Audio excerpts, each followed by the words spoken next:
What's up, LC heads? That's right, we have Zaix on the home screen. He's just absolutely killer. Oh man, where do I start? First of all, this is the day after vid, right? Had time to actually run him around, put some SC on him.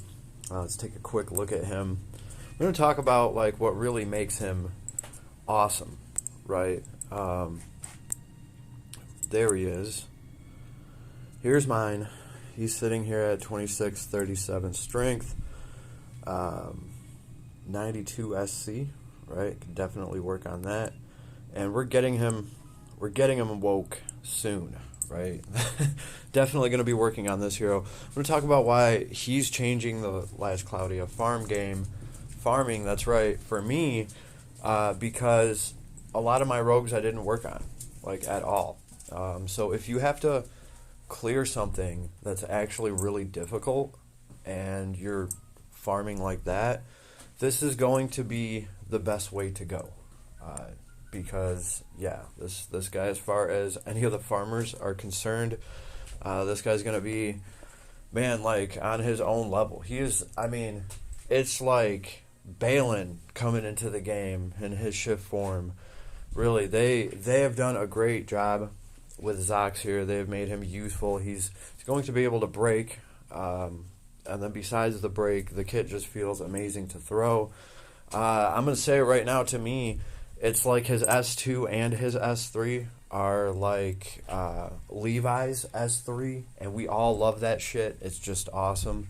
It just kind of feels the same way, right? And even though this guy doesn't have any flinch-proof mechanic on him, the way that his S3 is set up, he's doing damage and flying around the enemy. He's just kind of like teleporting, and he's up in the air.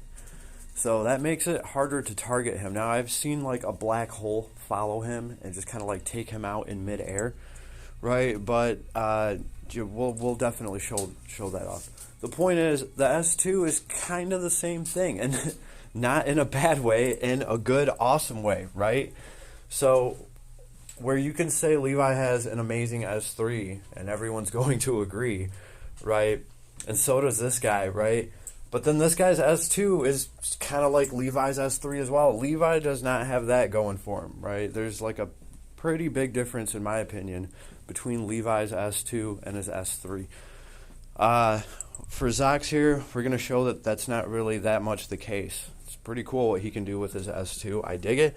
And his S1, well, that's the part of Zaix that they kept, except it feels like they sped it up, right? It's got like a more fluid attack animation. I think the numbers just go off faster. So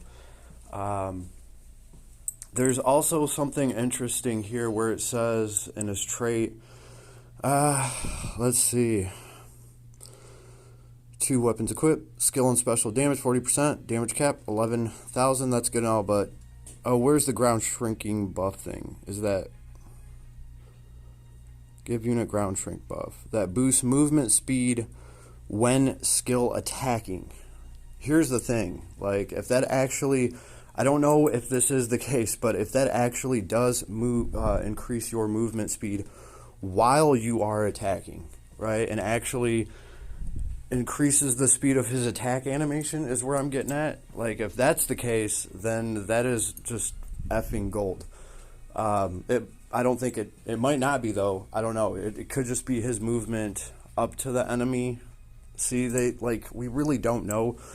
But the fact is, they do put that in there. I don't know if that's the case or not, but what I will say is his attack animations are like already crazy fast. So it's pretty cool. He kind of has a way around some of the flinch-proof stuff because he's going to be harder to reach, right? Especially with that S3. I'll show that. And the S1, well, they kept it from his other form. They obviously changed it a little bit. He throws some ice out there at the end, of course, and it's more fluid. I think it's a great improvement, and I'm fairly familiar with his S1 because it was one of my favorite farming moves for a while. So we still got that trick risk going for us, so he's just going to be useful. And like I said, like if I'm going to fight Bahamut or something and I'm waiting for a party I might only have one person that joins. We don't want to wait. So I'm taking a second farming hero with me to try to get as many drops as I can. Well, for something like that, it was Chrome. I would bring Chrome with me to get his passive farming ability so that every wave we go into, we'd have a chance of just getting extra boxes just from me taking Chrome, right? But when it actually would come down to the fight, Chrome would kind of be useless, right? So for harder content, I would definitely put Zaix in there instead of Chrome so he could actually rage out and do some good stuff to some of these nasty bosses that Last Cloudia comes up with. So I'm definitely going to be working on him to the fullest. He is just awesome. Coolest Last Cloudia killer that has dropped yet. IMO. I mean, this guy Zaix is pretty freaking savage. I love the story that they dropped with him. It's pretty damn dark, but it is what it is. He's doing the best he can, damn it. So, yeah, besides this trait thing, you know, even if it doesn't work like that, it still doesn't change the fact that he just automatically is super fast and does all that fun stuff that we enjoy, and he's just a blast to run with those abilities, just mashing the S2 and the S3. Matter of fact, check this out. Now that I have Bahamut at level 10, and what did I do? I swapped out the little ice claw that I had. Didn't even give him the best of swords, but what did I give him? We'll have to look at this. So when I ran this earlier, I think his S3 just about automatically just breaks the ogre right off rip. Okay, that's right. I gave him the Kajin sword for that strength 15%. Why not? Yeah, this will do. But yeah, as soon as I drop the S3, it should be just about over for his break bar. That is just phenomenal to see. See, we'll try to count how many it takes. If I do this quick enough, I could just insta-clear it. Let's see. We're at 5682 strength going into this. That's not bad. I do believe I get more strength when I actually sacrifice all my MP. I don't know if I still have that on him or not. But we're just going to go right into tapping the S3. So there's one. I'm tapping it again. And the second one's already going to kill him. Some of the birds flew away because obviously my timing wasn't the best. We'll just finish him off with that S1. So, I mean, just the break on the S3 is awesome, right? We'll see how many typically sorry guys. Typically I can clear this with just dropping 2 of the S3s if all the birds are where they're supposed to be, but I was looking at stats and whatnot, right? And I'm pretty sure I could probably clear it with a few S2s. Let's see. Because we'll do the same thing. I'm not going to show stats. We'll just go ahead and transform and go right into dropping S2s.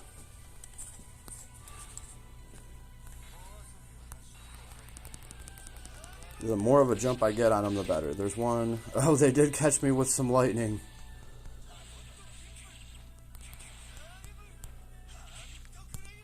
As soon as I drop an S3 though and I get up into the air, it actually becomes a lot harder for those birds to reach me.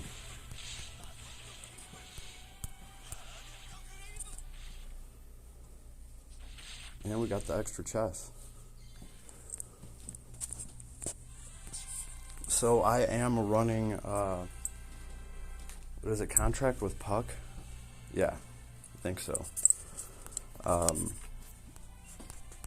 Everybody is getting minus 10% to all resistances when the fight starts.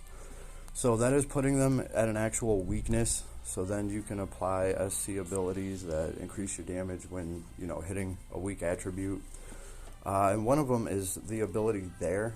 It's increasing your break by 50%, I believe, and giving you a chance to increase to your feint ability, right? Your ability to feint people. Right, so I have that on him, but that's only going to activate when something is actually weak against your element, right? So by having that contract with puck, whatever it is. Anything that's a neutral value will be put into the negative and therefore be weak against you. So that's what I'm going for here. Nice and easy build so far. If I could click back on him, now that I've actually had a chance to teach him a few things, right? Let's see, what did we end up with? Some giant killing 2, purple orb, of course. And here's the thing, like, I could take away a lot of the skill charge abilities and just go in there with less of a kit to throw and have higher stats and just whatever. So this just is what it is. Matter of fact, you know what? Wasn't there independence? Okay, if unit is the only one in battle, skill. Yeah, that's the other thing too. Like, Cloudia might introduce some kind of little gauntlet thing, right? Where you can only run one hero at a time. I don't know. I'm reaching here, right? This is cool though. Besides if this unit is the only one in battle, skill and special damage dealt 15% and damage cap 2,000 and damage taken minus 10% for 11 SC. That's dope. That's all I'm saying. Right? Probably just swap that out for purple orb and just start the fight with what? Just a couple less abilities to throw. I'm already clearing it anyway, right? This lunar zodiac power. Oh, it's terrible, terrible. That this favors dual wielders so nice. So you're getting, 1,200 more to your damage cap out of this, plus, 12% skill damage.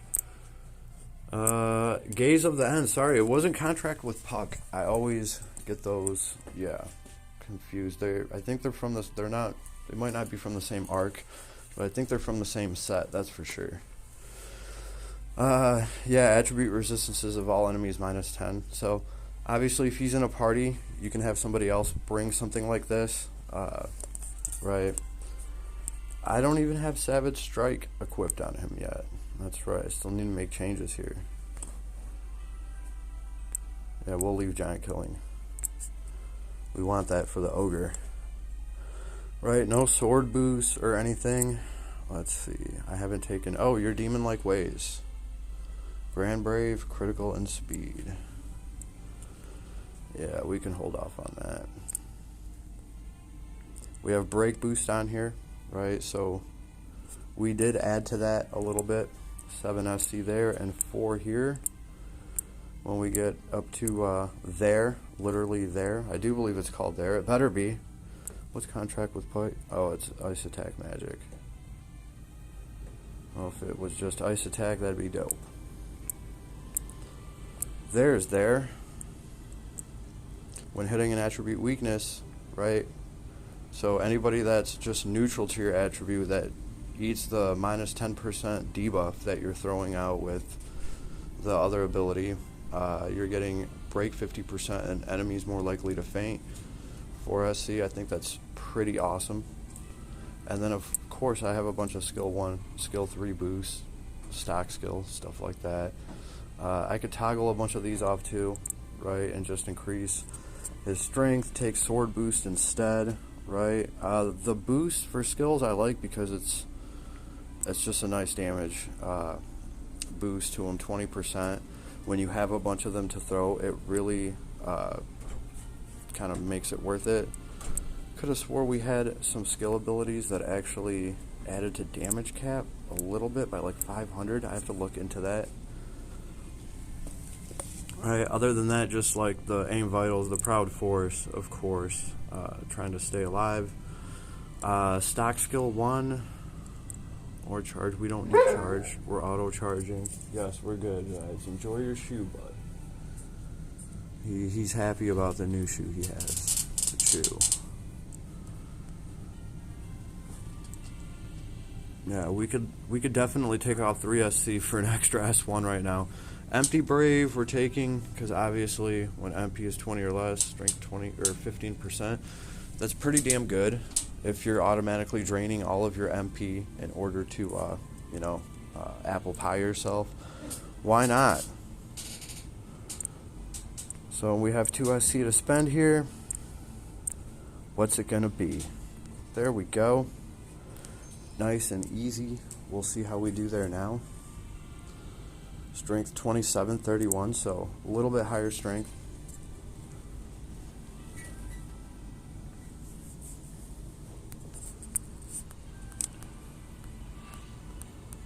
We'll drain our MP and take our strength increase, our boosted strength. And we're at 58.65. Okay. Not bad. Can we throw the S3 in time? So we got our break off. Apparently my other one got interrupted, so I got hit when I landed somewhere, I do believe. Because we were looking at stats, so I couldn't keep the flock together enough. Not bad though. He can tear through this like nothing. It's awesome. Right, and we get a couple extra drops along the way. See how we do with the S2s. I really think I could, if I hit them quick enough, we can cut through all of them with like three of them. Play time's over. S2. S2. By the way, these are fast attack animations, but with so many birds, it does lag up the screen. So let's see. I think we use 3 of them, if that. We use like 2.5 of them.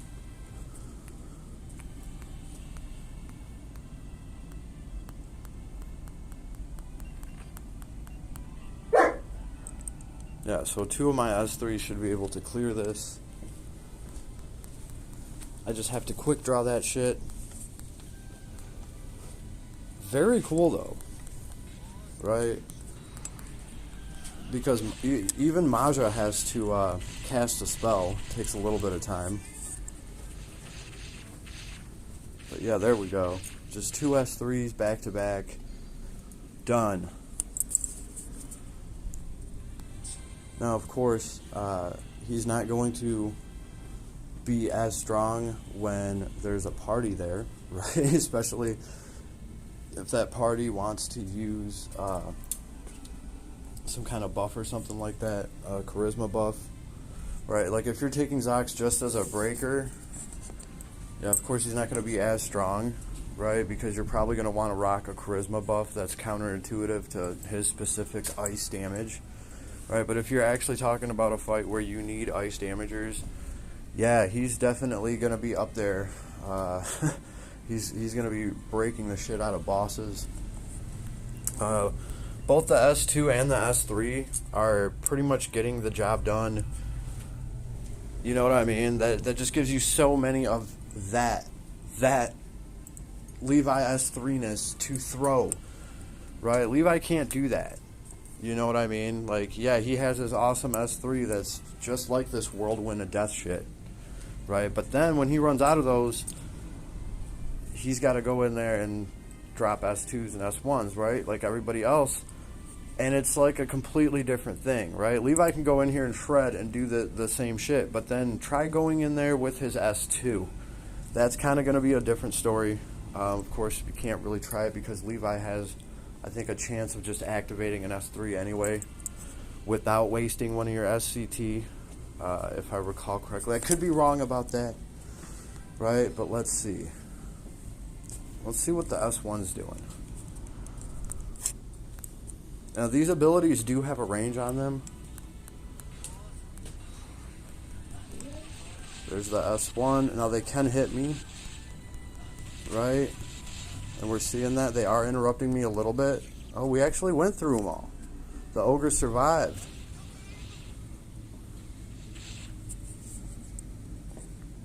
Interesting. Yeah, where are you going to be safe from Zaix? Actually, when you are at like an extreme diagonal from him,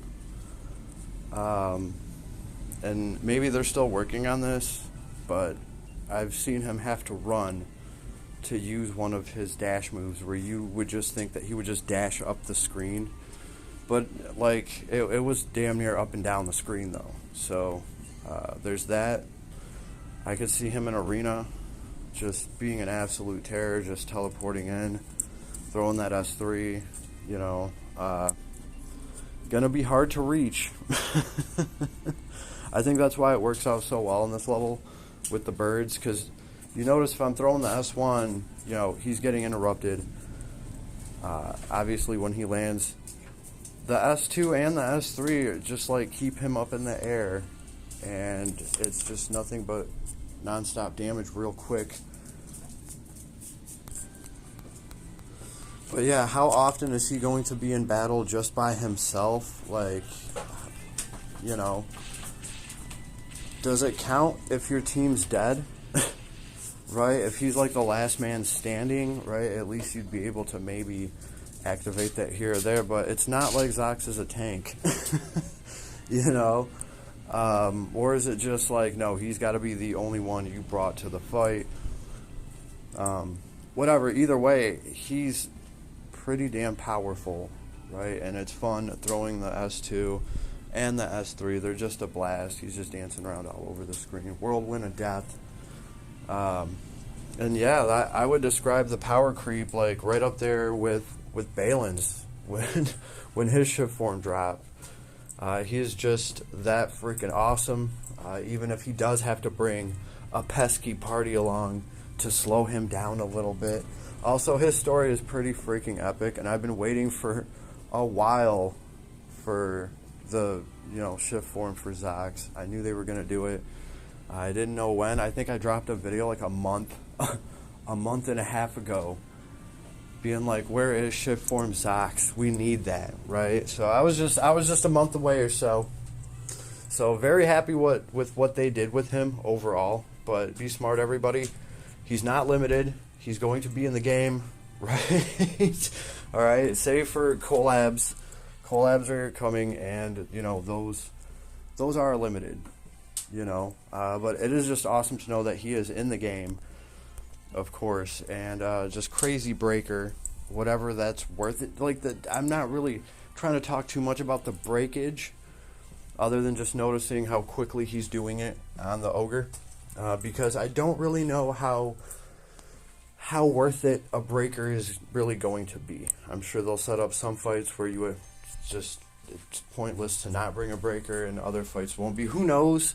But with hit point bars locking up, that kind of shit's all over breakers. So we will just have to see how valuable that is, right? So I can't really speculate till we figure out what's going on with that. So either way, though, any type of solo play that Last Cloudia throws your way, you can bring Zaix out to play. Right, and you can get, right, especially if you have this Bahamut arc, you can get a bunch to your stats. It's pretty nifty for them solo fights, right? And when you're farming something that's on the harder variety of things, maybe bring Zaix instead of one of your other rogues just for the treasure find, especially where you actually need some help fighting whatever you're fighting. I mean, Bahamut is just kind of a pretty decent little example of that. I've seen parties go in there and get trashed pretty well. So, yeah, this is definitely definitely changing my farming game over here, because I will have a fully built farmer. Yeah, that's right. I haven't fully built any of my other farm characters, because when Last Cloudia first came out, you were actually better off having an underdeveloped farmer with lower stats, just right. And there was no hard content to actually grind like there is now, you know. So it just made sense to have lower strength, lower damage. That way you could get more attacks in before killing the enemy, therefore ensuring that you are getting that chest from them. Right, so that's what that was all about, and those farmers did me good for the longest time. Like, I've never had a problem farming stuff along the way, right? Because anytime they throw out like a special bonus level or whatever, it's usually not that hard to beat, right? And if you just have those farm characters, you're set, or any of them at all, right? But yeah, now that we have harder stuff to grind out, I think he's actually very awesome and useful. I have a feeling he's going to be running around with Virgil himself. So yeah, that's right. My dog agrees. So that's the way I'm looking at it. I'm sure everybody else is just going to be like, yeah, my rogue game is on point. I'm sure people have their farming characters all decked out, and I'm sure they're doing just fine. This just might do a little bit better, is all I'm saying, because Zaix is pretty freaking powerful, and the break thing is super nice. And hey, you are getting that trick wrist mechanic off of him. So that's where I'm at. I think he's absolutely freaking awesome. If I missed anything, somebody let me know, and I will talk at you later.